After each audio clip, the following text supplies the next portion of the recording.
Okay, and welcome back to another episode of Navigating SEO. And if you haven't been here before, please check the video description for other links to my website, social accounts, and to this newsletter, of course. So today, I'd like to just begin by saying this is kind of a new series we're putting on the YouTube channel. Just trying to get this navigating SEO type of information out to as many beginners as I can. So I figured I would just try a couple different platforms. So with that being said, I'd like to get started. And today's topic is 7 strategic SEO insights and tactical tips for 2024 and beyond. So basically, this PowerPoint is 8 or 9 slides. It's going to go through just some of the few real basic SEO tactics that you can use. And those tactics are something that you can use today. They're not older tactics.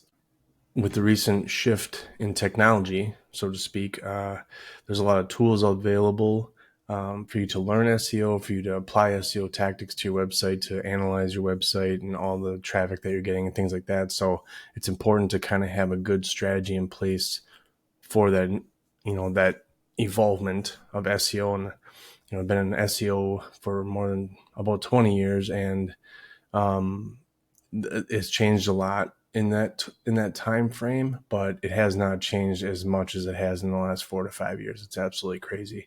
So hopefully this content helps you. Hopefully you can kind of walk your way through it if you understand some of the basics of SEO, and I'd like to just get started. So let's get into it. So here you can see on this slide, we evaluate your SEO with audience research. For the most part, people think about SEO and they think, well, it's just the people searching for my thing, my widget, my information on Google, and that's the person I want to target. And that may be the case, but with today's advancements in SEO, you definitely want to be able to talk to the right audience. So on this slide here, just talks a little bit more about how you can understand understand who is searching for you, not just by keyword, but you want to know the person so that you can talk to that person through the content. Creating detailed personas is really easy to do, especially with the help of artificial intelligence tools. You can really break down who you think or who you can kind of target the right people for your content.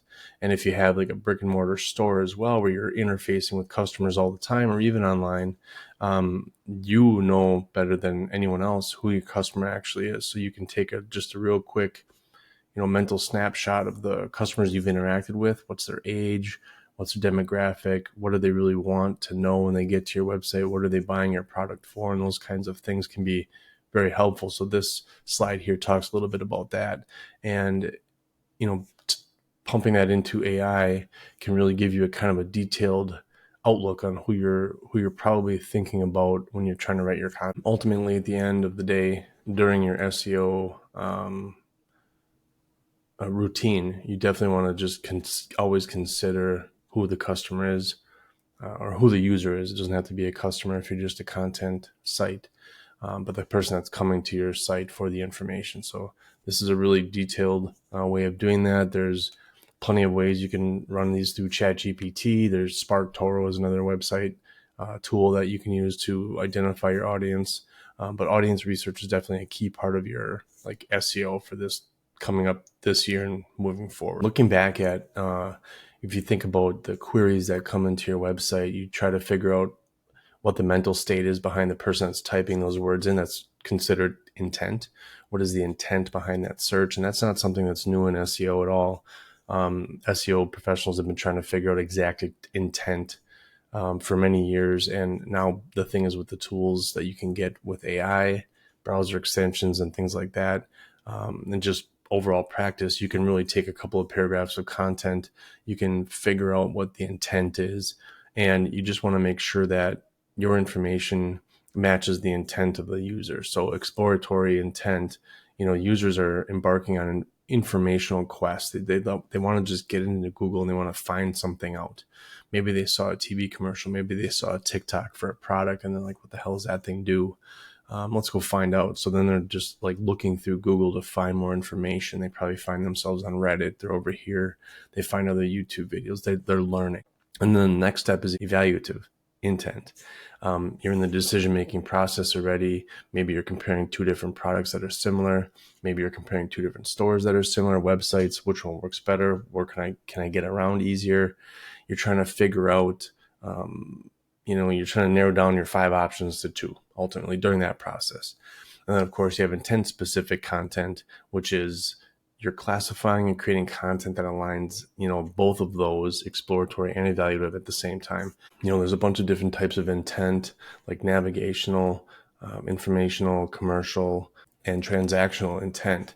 And being able to figure out what's behind the mind of the person that's using that intent while they search for your content really helps you get that intent-specific content. So there's plenty of tools out there that can help you with this. Google's very good at figuring out intent. The auto completing the search queries is one thing that they became really good at. And the reason they are good at that is because they're using your user behavior, your browsing behavior, to find out your intent before they auto complete that search query. That's really part of the basic, piece in the black box that Google already knows. So they're just getting you to the next step. They're making your search more efficient and specific, so you can get the information that the user wants right away and right now. So your job as an SEO or doing SEO for your website is to making sure that even if they're not typing in a full search query themselves and Google's filling in some of the rest, that your content is available there for them. Another thing that's pretty important, as you can see on this slide here, is prioritizing the relevant content creation. So now you got some keywords, you got some things figured out, you got the intent figured out, you have maybe your audience figured out. Which content do you create first? Are you selling something? Do you go right into the number 2 there where it says the purchase journey? And you just dive into content that kind of helps the person along, helps the person decide, evaluate your product if they want to buy it or not? Or do you start with the audience? Always keep your audience in mind, of course. But if you are selling something, keep that purchasing journey in mind. And if you have to build pillar pages with content clusters to kind of keep the person on the site and keep them, warming them up to the purchase, so to speak, that's something you have to consider. Being able to segment your content is going to help it rank much higher, especially when you're looking at different levels of SEO strategy. It's a great boost for your content if you can get it figured out and mapped out. Again, AI tools available out there that can help you content cluster around keyword phrases, around focus keywords, even just enter in a domain. I've seen ChatGPT be able to pull in content from a homepage and then build out a content cluster outline. This is the type of content that would fit based on the homepage. So it's reading the homepage content, and then it's telling you, go ahead and create this content that fits perfectly with this. You can link it internally, and then you're creating that path that Google loves, the predictive path that Google loves to see when they're crawling your website. Ultimately, your content's just going to rank very well.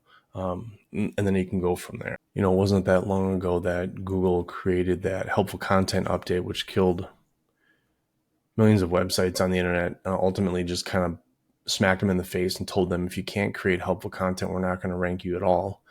And of course, some of those are coming back. Ultimately, when Google creates a core SEO or search update, it usually knocks a bunch of sites down. Even without those sites doing anything, they will eventually slowly come back. And Google really just knocks the traffic down to evaluate whether their content is worth ranking or not. Some of them start to come back, and if they don't, then there's a real issue. So for 2024, the SEO strategy should be around committing to quality content. Like, absolutely just build the content that makes sense. It doesn't make, I don't even care if you use an AI tool.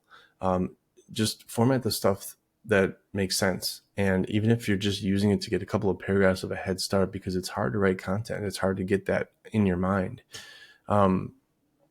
Massage every single piece, look at every single piece from start to finish, and make sure it is actually good quality content. If you can demonstrate that you're an expert at this thing, it's going to be more of a benefit to Google and to yourself, because you're going to build trust with the user. You're going to make sure that they're on the website for the right things that they want to know, and they're not clicking back to the search results, which is a red flag to Google. So it all works together. And if you're talking about a 1 year long strategy, we'll just talk about 2024, for example.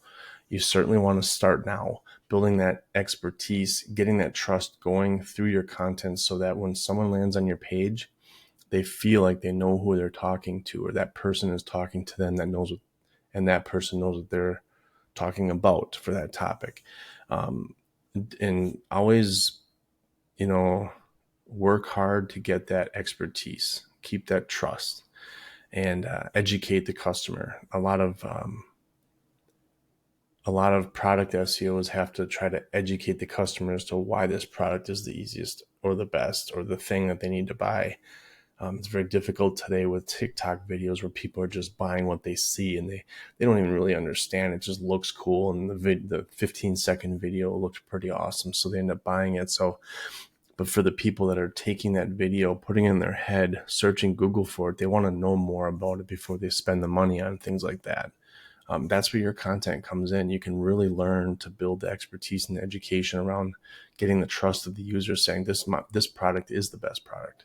Trust me, let's keep looking. It's never a bad thing either to take your content and bounce it off of a couple other people to say, hey, does this make sense for the whatever I'm trying to do? Like if you're trying to sell something, you say, does this make sense for me trying to sell this product? Or does this make sense for me trying to educate someone on the website? Like I do that myself.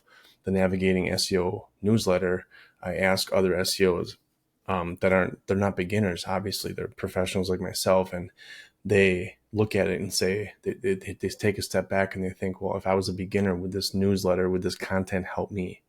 And I do that just to get that feedback loop, because otherwise I just pat myself on the back and I'm always talking about the best content in the world being right on my newsletter or on my website. So don't feel bad about bringing in other people to read your content just to see if it's worth putting up on a website, and it checks all the boxes before you go ahead and do that. We talk a lot about content in the first few slides here, but ultimately for 2024, you have to be ready to technically make sure your website works for the user. Mobile friendly, has to be fast. The user experience has to get people there. 3 clicks or less to get to the information or the shopping cart is always a great goal. But even if you have a good navigation, you have a one-page home page that just scrolls the user down into a bunch of CTAs, that still has to be mobile friendly. It has to optimize for all the mobile devices. Google's just going to flat out not rank it at all if it doesn't. The beauty of that is most web platforms do allow 100% mobile responsiveness today. But no matter what, when you make an update to your site, content or otherwise, look at it on your desktop. Also grab your mobile phone and look at it again. Make sure the navigation is the same. Make sure the way things stacked makes sense in your head. Do they go in order? Or did all of a sudden, a 3-step process get reversed? Things like that you have to keep an eye on. Because the user experience is, at the end of the day, is going to be what helps you rank. If the user gets in there and they get confused and they click back and they click back to Google, that's just not enough time on your site, and Google's just not going to appreciate that at all. Speeding up your website, the website performance, there's a lot of things you can do on the technical SEO side. There's great, say if you use WordPress, for example, there's WordPress plugins that will help you create a faster website. There's WordPress themes that are just absolutely insane when they come to speed and loading, even with images and videos. So I encourage you to explore that and take a look at your website and Page Speed Insights. It's a tool by Google, and it'll give you a really good breakdown. Now, it's a lot of technical stuff, and some of the SEOs probably are business owners, even just thinking about looking at this newsletter or this slideshow may not have any idea what to do with the technical side of SEO, but that's okay. There's plenty of people out there that can help. I am a technical SEO. I'd be happy to look at any website that's out there that needs to be looked at or, evaluated. I can certainly provide optimization tips. I can even do some of the work if you need me to, but Fiverr is a great source for that. For 20 or 30 bucks, you can have someone audit your website and give you the tips, maybe even do the work for you to get that website just a click faster. And we're talking about milliseconds. Half a second to a second is like here to the moon if you can get that taken from your site in terms of load speed. So it's definitely something you should consider as part of your SEO plan for 2024. Looking at the path that Google's taken the last few years includes more personalization, especially in search results. Most people are logged into the Google account when they're searching, so a lot of that is personalized based on their information, their browsing history, cookie data, things like that. So being able to take a step to the side of content and things like that, being able to understand the actual search experience has to be like a personal thing. At the end of the day, it kind of feels that way with a person on Google. They know they're in their Google environment, and when they're searching, there's some people that understand that some of those searches are catered to them versus someone standing right next to them that has a completely different browser or browsing experience with Google and on their phones or at home. And you may have even used Google's the generative experience, which is basically their AI version of a search result. So you go ahead and type something into Google and it gives you an immediate response via AI. It's still pulling in website content or AI trained content above the results. And that's what we're talking about now. So in order to get into those results, SEOs are kind of scrambling right now to figure out how that all works, since it's still brand new with Google. But being at least being aware of that, even from the beginning stages, that in some cases people are going to have that on and they may not see your search results the way you expect them to. So it's just something to kind of keep in the back of your mind. So we just talked a little bit about the SGE acclamation, the search generative experience, and here we refer to it as the search quake, because it's really going to just crack everything that's out there, every strategy that's out there. It's just changing things. It's kind of like last year or maybe the year before when people started wondering about voice search. If someone's using voice search, how are we going to rank our website? How can we be number one organically? So there's a lot of technical things behind that, but this is the same thing. So it's just another thing that Google's throwing out there that's creating a little bit of a shift in the content that has to be the way it has to be written or the way it's going to be presented. And it's just something you have to keep in mind. Now, as a beginner with SEO, especially, and we're just trying to navigate SEO here, right? That's the name of the newsletter. And these types of things are a little bit more technical, a little bit higher level. So, in the beginning, you just want to get your content to rank. So these types of things, they shouldn't be forgotten, but they're certainly not a high priority for your situation on the lower level beginning side of SEO. So before we wrap up real quick, I do have a couple of actionable things you can try. If you have a website of your own, I know if you're an SEO yourself, you're just learning, or you're a business owner that stumbled upon this video or my newsletter, there's some things you can give a try. Most SEOs have their own websites on the side, and obviously business owners should have their own website. So what you can do really quickly today even is these 3 things here. You can audit your website. Just click on all the links, find out where they all go, hit the main navigation first because that's the one they're going to see. Click on any internal links, and then ultimately get to the footer and make sure that all the links in that footer go to where you want them to, or where they should go. Being able to uncover a few usability errors and fixing them is a win right off the bat. I mean, the next time your website gets crawled and Google's able to find its way through because it's not a broken link, or maybe because the About Us page before clicked back to your homepage or something like that. If you fix that one thing right there is enough for Google to take a look at it really closely again, because it realized, oh, something was fixed here. We should probably figure out where it goes. Experiment with audience research. That's another thing you can do today. The SparkToro tool I brought up, there's other tools out there, but ultimately, if you have customers that you interact with, ask them. Even send out a survey. Ask family members, what do you think of the website? What can we do here? Does this website resonate with XYZ customer? Like, tell them your customer, tell them you're the user you expect on your website, tell them who that is, and then say, does this website fit with that? And just see what they say. Everyone's going to say something different. Even ask, 14, 15-year-olds, your children, your neighbors, kids, your nieces, nephews, and your cousins, and everybody, all different usability types. Someone that doesn't use mobile, maybe someone that really ever goes on the internet, just take a look around. It's all really good information that you're going to get. And of course, the last one is create content for the journey. Figure out what the journey is on your website. Create the content that walks the person down the path to the goal, whatever the goal is. More information, a form, a phone call, buying something, watching a video, it doesn't matter what that goal is, get the person there, create that content, and just keep in mind that the helpful content is what's going to rank for Google. When the customer or the user gets to your website, they're already there. Now you have to get them to where you need them to go. Getting them there is one part, moving them through your website to the goal, your goal, is another part. So just keep both pieces in mind. You're writing content, you're building the user's experience for the entire thing. Those are 3 things that you can try today on any website that you have access to, or just go to a website yourself, just pick one that you normally go to and just click around and just see how it does function. And then see how you can apply those to your website as well. So just to wrap it up, this is just a really short PowerPoint just to kind of walk me through a decent video. And you can take a look at my Navigating SEO newsletter. The link is in the description below. This slide here talks about staying ahead of the SEO game. That newsletter will help you do that. It will give you an opportunity to always be learning a little bit more about the SEO game as it moves forward, especially in 2024 and beyond. We're just going to keep on going. You can't look back at the easy days, although it's fun on Twitter to talk to some older SEOs and reminisce about it, but we can't do that forever. So adapt and act. Think about the search generative experience. How can you adapt to that? Think about voice search. How would you adapt to that? Think about strategy and think about content strategy. Find websites that you like to navigate and try to learn from them, and then be able to adapt to that type of strategy and then act on that strategy with your own website.